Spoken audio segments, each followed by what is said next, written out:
कहिलेसम्म कुदाउने अब यो? म 62 वर्षसम्म कुदाउने मेरो रात भएको छ। 62 वर्ष। 62 वर्ष हजुर। त्यहाँदेखि चाहिँ जिउले अलिक थाम्दैन थाम्दैन होइन अलडियो बनी भाँचिन्छ हातबाट भाँचिन्छ के गर्ने छोराछोरीले हातबाट भाँच्छ कसले गर्छ भन्छन् त तपाईहरुको परिवारले भन्छ नि त भन्छ लडे भने मेरो हातमा मलाई डर लाग्दैन भने एउटा स्पिड चाहिँ कतिको सम्म कुदाउनु? मैले 120 आके पक्का जाँदाखेरि कलकत्ताको बाटोमा पानी ट्याङ्कीबाट सिलगढी हुँदै सिलगढीको यहाँबाट फोलङको बाटोबाट कलकत्ता जान चाहिँ मैले 120 आके 120। नेपालको 58 वटा जिल्ला तपाईँ पुगिसक्नु भयो। बुलेटमै साडी लाएर हजुर बुलेटमै साडी लाएर यो बुलेटमै साडी लगाएर यो ड्रेसमै नेपाली हाम्रा महिलाको आमा 55 वर्ष पुग्नु भएको छ। झापा बुद्ध शान्तिको बुलेट आमा भनेर परिचित आमाले चाहिँ धेरै ठाउँ बुलेट कुदाएरै यात्रा गरिसक्नु भएको छ। आमाको यात्राको अनुभव कस्तो छ त आजको यो भिडियो पुरा हेर्नु होला र सब्स्क्राइब गर्नु। छोरी मान्छेहरू घर धन्दा चुलो चौकामा व्यस्त रहँदाखेरि चाहिँ 55 वर्षको एउटा आमामा चाहिँ त्यो किसिमको एनर्जी चाहिँ कसरी जेनेरेट भएछ भन्ने धेरैले सोध्नु भएको थियो हैन। त्यो विषयमा चाहिँ अलिकति भनिदिनु न, कसरी कहाँबाट चाहिँ तपाईले यो यसरी बुलेटै बाइक कुदाउँछु भन्ने सोच आयो? मलाई चाहिँ अब मैले खासै भन्नै पर्छ हजुर मेरो नाति नै हो मलाई यो ठाउँमा ल्याउने हजुर मनिष भैनाले मेरो भान्जाको साथै छोरा हो ट्याक्कै एउटै हामी रिलेसन हो राइडर मनिष 09 हो र मेरो नातिले मलाई आमा लु यसो गर भन्दा उसले लगेकाले गर्दा आज मैले यो ठाउँमा पुग्न पाएँ र त्यो भन्दा पनि मेरा नेपाली महिलाका पहिचान जब मैले गरेर हिँडेँ यसले र अनि मेरो उमेर 55 वर्षको मेरो उमेर बुलेट बाइकको चाहिँ रोयल इनफिल्ड पछि 350 सीसीको बाइक कुदाउँदाखेरि चाहिँ मान्छेलाई धेरै यो भएको हो। तर अब मेरा उमेरकाले सम्भव सक्दैन जस्तो लाग्छ मलाई र मैले नेपालको महिलाका हाम्रा महिलाका र नेपालीको चाहिँ नाम राख्न नेपालको नाम राख्न त्यसरी राख्न खोजिराख्नु भएको छ। जस्तो तपाईले कति चाहिँ भयो त यो कुदाउन थाल्नु भएको? मैले ठ्याक्कै चाहिँ 1.5 वर्ष भयो। 1.5 वर्ष भयो कुदाउन थाल्नु। कहाँ पुग्नु भयो अहिलेसम्म? म यहाँ मेची महाकालदेखि नेपालको चाहिँ 58 जिल्ला पुगेँ। तपाईँको अब किन भन्ने तपाईँको 58 जिल्ला भयो नेपालको चाहिँ। नेपालको 58 वटा जिल्ला तपाईँ पुगिसक्नु भयो। बुलेटमै साडी लाएर हजुर बुलेटमै साडी लाएर यो बुलेटमै साडी लगाएर यो ड्रेसमै नेपाली हाम्रा महिलाका पहिचानमै हजुर। जस्तो तपाईले यसरी बुलेट कुदाइराख्दाखेरि सामान्यतया एउटा छोरा मान्छेहरूले गाडी घोडा कुदाउँछन् भन्ने चलन छ। हजुर तपाईले चाहिँ यसरी बुलेट चढेर हिँडिरहँदाखेरि केही कुराहरू त चुनौती पनि त महसुस गर्नुभयो होला नि त? तपाईले एकदमै गरे के गर्नु भएको छ चुनौती त्यस्तो? मलाई डर लाग्दैन भने एउटा चुनौती हो।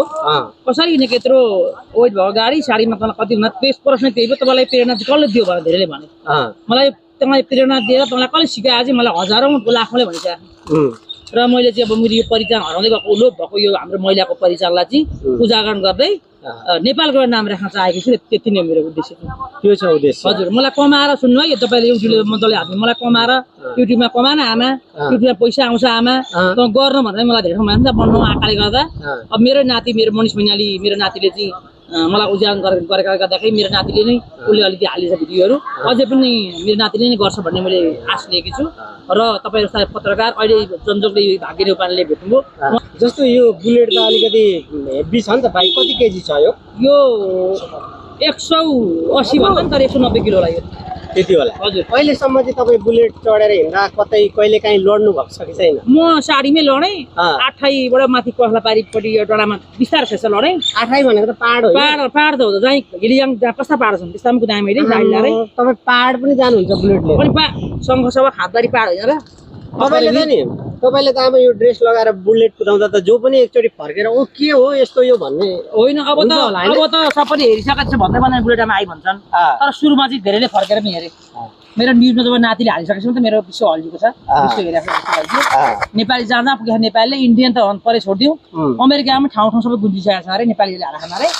र मेरो चाहिँ उद्देश्य मैले यो भाग्य नेपालमा भेट्ने अरू पनि धेरै छन् न्युजमा जस्तो भाग्य भाइ जस्ता चाहिँ नाति साथी मान्छे अरू पनि छन् न्युज हाल्ने तर उहाँले चाहिँ मलाई सहज गरेर लानुहुन्छ म विश्व नै गर यो मेरो नेपालको नाम राख्न चाहन्छु। मलाई उहाँ है भनिसकेको छ मैले यो जस्तो लाइसेन्स कागज पत्रहरू सबै बनाउनु भयो? ट्रायलै दिनुभयो? ट्रायल भन्नाले तपाईँको इन्टरनेसनल लाइसेन्स मैले कुदाकै रप्पा हेरेर दिएको यता पनि मेरो सबै हेरेर नि त यताभित्र पस्दा मलाई कसैले ड्रेस गरेर लानु परेन। परराष्ट्र मन्त्रालयभित्र माथि हाक्ने म आफै गएँ महिला हुन्थ्यो र मेरो सबै डकुमेन्टमा मलाई लाग्ने राजेश उहाँले लिनुभयो र मलाई सरासर दिनुभएको छ। त्यसरी हजुर दिनुभएको छ। मेरो सबै देखिसक्यो नि त नेपाल भएपछि हल्लिया अनि त्यसै पनि दिइहाल्नुहुन्छ नि ती माथि भएन अहिलेको हाम्रो बारेन्स छ फेरि पालनशाला दमक त्यत्रो मैले उहाँलाई रिक्वेस्ट गरेको छ अब पनि उहाँलाई रिक्वेस्ट गरेर मलाई एउटा हिँड्ने वातावरण मलाई ओए चाहियो क्या ओए दिनुभयो भने म विश्वभरि मेरो नेपालको नाम राख्न चाहन्छु त्यति मेरो उद्देश्य जस्तो नि म विश्वभरि हिँड्न चाहन्छु नेपालको एउटा नाम पनि राख्न चाहन्छु यो ड्रेसलाई पनि म विश्वमा चाहिँ एउटा पहिचान दिलाउन चाहन्छु भन्नुभयो हजुर त्यो गर्नको लागि चाहिँ तपाईँलाई अप्ठ्याराहरू चाहिँ के रहछन् त आमा भनिदिनु न हेर्दै हुनुहुन्छ धेरैले हजुर मलाई सबभन्दा अप्ठ्यारो चाहिँ मलाई कागज पत्र र मलाई जाने ओए चाहियो क्या पर्मिट दिनु पर्छ सरकारले त्यति हजुर पर्मिट दिनु पर्यो प्लस पैसा त मलाई पैसा तेरो खर्च हुन्छ भने तर मलाई नेपाली दाजुभाइहरूले मैले गएर हात थापेको छुइनँ हेर्नुहोस् मैले अहिले न्युजमा पनि हाल्नै पर्छ मलाई दियो भने मैले हात कहीँ थापा छैन र मलाई नेपालीले नै आमालाई यसो गरौँ भनेर नेपाली सहज गरेर मलाई नेपालीले नै प्लेन भाडाको टिकट मलाई हिँड्ने बाटोमा हाल्ने खर्च यसमा हालेको तेल खाना बस्न उहाँले नै गर्नु भएको छ हात हुँदैन मलाई पैसा यहीँबाट कमाएर गरौँला भन्ने केही छैन त्यो छैन हजुर अब अहिले तपाईँ 55 वर्ष पुगिसक्नुभयो हजुर कहिलेसम्म कुदाउने अब यो म 62 वर्ष कुदाउने मेरो रात भएको छ 62 वर्ष हजुर त्यहाँदेखि चाहिँ जिउले अलिक खाम्दैन होइन लडियो भने भाँचिन्छ हातबाट भाँच्छ के गर्ने छोराछोरीले हातबाट भाँच्छ कसले गर्छ भन्छन् त्यो त तपाईँको परिवारमै भन्छन् नि त भन्छन् लड्यो भने मेरो हातबाट भाँच्यो भने भोलि छोराछोरीले चयार्नुपर्छ अब त न्युज हाम्रो बनाएर हिँडिहाल्नु त कसले हेर्ने हो कि भन्नु त घरमा चाहिँ को हुनुहुन्छ घरमा मेरा 2 भाइ छोरा जोडी बुहारी एउटा नाति नातिना र हस्बेन्ड हुनुहुन्छ हजुर अनि जस्तो अब तपाईँ जहीँ आउजाउ गर्दा पनि तपाईँ बसहरू यताउति चढ्नुहुन्न बुलेट टिप्ने होइन बुलेट सक मैले मेरो अवस्था तपाईँले बोलाउनु भयो अहिले म आएँ नभए अरू बेला म पेन्ट भेस्ट लगाउँछु कहिले कसो लाएर हिँड्छु अब सामान्य बजारमा त गाडीलाई ढुकुदाएर मलाई जहाँ तपाईँ बोलाउनुहुन्छ जस्तो अहिले न्युज हाल्नु बोलाएको नि त म साडी बिना छु भाइ भन्दै फोन गर्दा पनि साडी बिना छु भन्दाखेरि तपाईँ साडी लिएर भन्नुभयो म बिहे पार्टीमा लाउँदिनछु यी साडी पार्टीमा लाउँदिनँ काहीँ साथीभाइको तपाईँको जस्तो नातिहरूको बर्थडे भयो भने मैले इलामको माथि कन्डेममा हिल टावर भन्ने होटलमा तपाईँको पोखराबाट आउने हाम्रा नातिस्ता भाइहरू 12 जना यस्तै रोयल इन्फिल्ड लिएर आएका थिए आमा तपाईँ साडी लिएर आउनु हामी मेरो बर्थडे छ त्यहाँ गरिदिनु पर्छ तपाईँलाई हामी सबै त्यो खिच्छु भनेर बोलाएको म त्यो गएको थिएँ र त्यहाँ मैले नाच्ने गएँ त्यहाँ थोरै नाचिदिनु जान्छु म तपाईँलाई भन्न चाहेँ र रहोस् भन्दा पनि मेरो यो एउटा परिचय नै हो भन्न चाहन्छु जस्तो तपाईँको सुरुमा चाहिँ अलिकति रहर पनि लागेको थियो होइन कुदाउन त साइड नलागि रहर थियो तर मलाई यो अहिले चाहिँ बुलेटले नै पहिचान बनायो बुलेटले र प्लस मेरा ड्रेस नेपाली हाम्रा महिलाको परिचयले नै म पर्खेर भएको छु अब जस्तो तपाईँ जस्तो चाहिँ धेरै महिला दिदीबहिनीहरूले पनि हेरिराख्नु भएको छ अलि भर्खरको मान्छेहरू तपाईँभन्दा भर्खरको महिला दिदीबहिनीहरूले पनि हेरिराख्नु भएको छ यो भिडियो होइन उहाँहरूलाई चाहिँ अलिकति घरबाट बाहिर निस्केर बाहिरको अरू काम गर्न पनि अलिकति गाह्रो भयो जस्तो हुन्छ हाम्रो नेपाली समाज पनि हो तपाईँ त अब यसरी यति हेभी बुलेट गाडी चढेर हिँडिराख्नु भएको छ उहाँ दिदीबहिनीहरूलाई चाहिँ के भन्नुहुन्छ तपाईँको अनुभवको आधारमा मेरो अनुभव आधारमा किन अब कतिजनाको पैसा हुँदैन किन्ने मुख्य कुरा पैसा चाहिन्छ र बल उमेर पनि चाहिन्छ बल पनि चाहिन्छ नि त तर अहिले जब पिँढीका हाम्रा महिला दिदीबहिनीहरू हाम्रो छोरी नातिनीहरू छन् उनीहरूलाई चाहिँ आफ्नो गच्छे अनुसारै साइकल पनि कुदाएर नकुदालाई कुदायो भन्न चाहन्छु पैसा अलिक हुनेले बुलेटै कुदायो भन्न त मैले अब कुदाउने पेट गर्छु कुदाउनु तर आमासित हामी सक्नु भन्नुहुन्छ उहाँ साइडले अलिक सक्नु लाग्छ मलाई आमा भन्नु धेरैजनाले तपाईँले यो स्पिड चाहिँ कतिकोसम्म कुदाउनु मैले 120 आएँ कलकत्ता जाँदाखेरि कलकत्ताको बाटोमा पानी ट्याङ्कीबाट सिलगढी हुँदै सिलगढीबाट उयोबाट फोलङको बाटोबाट कलकत्ता जान चाहिँ मैले 120 आएँ 120 को स्पिड 5 देखा झन्डा थियो झन्डा 5 झन्डा थियो त्यसको झन्डा लगाएर इन्डिया नेपाल बङ्गलादेश मलेसिया थाइल्यान्डको झन्डा थियो मसँग र मेरा लुगा थियो 2-3 ब्याग लुगा थियो यो पुरै ब्याग प्याक थियो पुरै प्याक थियो झन्डा ठुलो फाट लगाएको थियो मलाई हिँड्दाखेरि लड्छ जस्तो हुन्थ्यो गाडीले कुदाउँदा 120 किलोमिटरसम्म 120 त्यसको 120 को स्पिडसम्म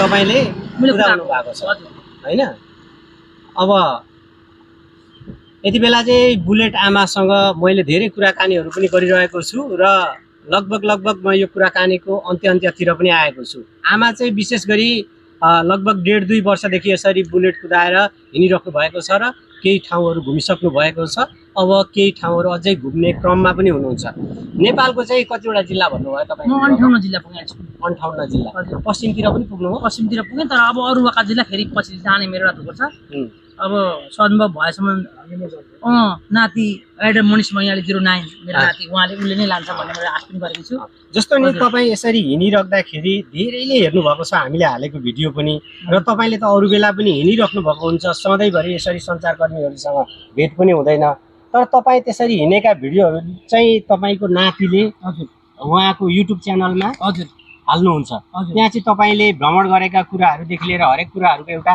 सङ्ग्रह पनि हेर्न पाइन्छ हजुर। माथिको युट्युब च्यानलको आइडी एकचोटि भनिदिनु त। राइडर हजुर मनिष मैनाली 09 राइडर मनिष 09 मात्र। राइडर मनिष 09 र तपाईँहरूले पनि राइडर मनिष 09 चाहिँ युट्युबमा सर्च गर्नुभयो त्यो सँगसँगै बुलेट आमा भनेर सर्च गर्नुभयो भने पनि आमाको चाहिँ धेरै भिडियोहरू भेटिने रहेछ। अब नि तपाईँलाई यो 1.5 वर्षदेखि लगभग 2 वर्षै हुन आँट्यो यसरी हिँडिराख्नु भएको छ। अब तपाईँलाई जान मन लागेका देशहरू चाहिँ कुन कुन छन्, कहाँ कहाँ जाने योजना छ तपाईँको? मेरो अब यता मैले आफ्नो गएको हिसाबले चाहिँ दुबई, कतार, ओमन, बहराइन हुँदै इजरायल बजार बसेको 9-10 वर्ष र त्यो ठाउँमा मलाई त्यहाँका इजरायलीहरूले चाहिँ तपाईँ आउनुहोस् जिल्ला म यहाँ तपाईँलाई सहयोग गर्छु भनेर बुलेट मेरो अब गाडी लानु पर्दैन, पर्मिट पनि चाहिएन मलाई। इन्टरनेसनल लाइसेन्समा चाहिँ रोयल इन्फिल्ड कम्पनीले मलाई उयो दिन्छ। अब तपाईँ जुन देशमा पुग्नुहुन्छ त्यहाँ रोयल इन्फिल्ड कम्पनीले चाहिँ तपाईँलाई राइडिङको लागि चाहिँ जस्तो तपाईँ कतार जानुभयो कतारको रोयल इन्फिल्डले तपाईँलाई उपलब्ध गराउँछ।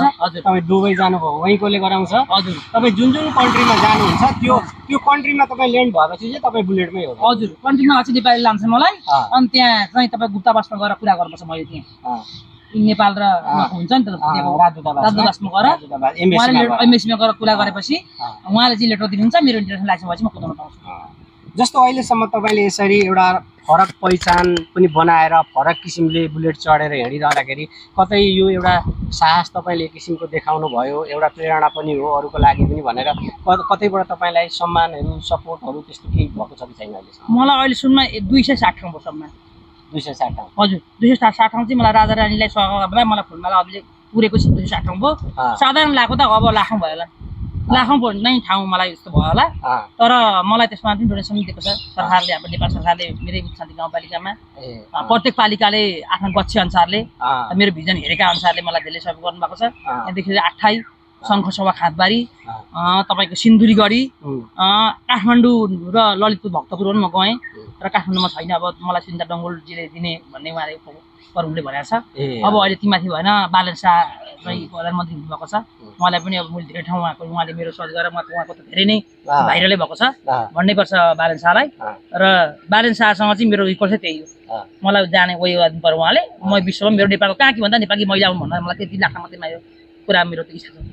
भनेपछि अहिलेको प्रधानमन्त्री एक किसिमको युवा पनि हुनुहुन्छ, तपाईँसँग चुनाव ताका उहाँको भेट पनि भयो। भेट भएको उहाँलाई त त्यसमा मैले उहाँलाई चाहिँ भोट चाहिँ निकै नै मेरोबाट प्रभाव भएर उहाँले जित्नु भएको छ। त्यो एउटा प्रभाव पनि छ। त्यो भएर तपाईँले अब गर्न चाहेको काममा चाहिँ अलिकति उहाँको पनि सपोर्ट होस् प्रत्यक्ष रूपमा भन्ने पनि तपाईँले चाहनु भएको छ होइन? जस्तो नि तपाईँ हिँडिराख्दाखेरि कतिपय सजिला बाटाहरू हुन्छन्, कति अप्ठ्यारा बाटाहरू हुन्छन्, तपाईँलाई सबैभन्दा अप्ठ्यारो लागेको ट्राभल चाहिँ कहाँको थियो? इलियाङ गाउँपालिका। इलियाङ गाउँपालिका मलाई सबभन्दा साह्रो त्यो कहाँ हो? यो चाहिँ पाँचथर जिल्लाको इलियाङ गाउँपालिका वार्ड नम्बर 4। के भयो त्यहाँ चाहिँ तपाईँको ढुङ्गा ओछ्याका डुलाखा ढुङ्गा ओछ्याका त्यहाँ बाटोसम्म छैन र ओछ्याका चाहिँ छन्, गाडी बुरुबुरु हुन्छ क्या, यो बुलेट चाहिँ बुरुबुरु हुन्छ उता लड्यो भने त गयो। यो ठाउँ छ अप्ठ्यारो बाटो, त्यहीँ साह्रो लाग्यो। कति निकै टाइम हिँड्नु पर्यो? मैले 1 घन्टाको बाटो। 1 घन्टाको? हजुर 1 घन्टाको बाटो। अनि तपाईँले सबैभन्दा एकदम आनन्दले राम्रो बाटो लामो यात्रा हिँडेको चाहिँ कुनै ठाउँ त्यस्तो स्मरण गर्नुहुन्छ अहिलेसम्म? म सिलगढीबाट कलकत्तै हो। सिलगढीबाट कलकत्ता यसै बिचको? हजुर सिलगढीबाट कलकत्ताकै हो। त्यस बिचमा फेरि मलाई जुस खुवाउनेले पनि जाएँ, पुलिसले सर्च गर्नुभयो, इन्डियाको पुलिसहरूले मलाई साह्रै राम्रो गर्नुभएको छ। मलाई कोटेसन गरेर होटलमा पुर्याउने, यसरी आउनुको आमा कन्सेसन गर्दै भनेर पैसामा पनि कन्सेसन गर्दा र मलाई त्यहाँ खाना बस्न एकदम हुन्डीको दही हुन्डीकै चिया मलाई जस्तो गर मलाई इन्डियामा मलाई साह्रै सहज गरेर म गएँ। हजुर हजुर।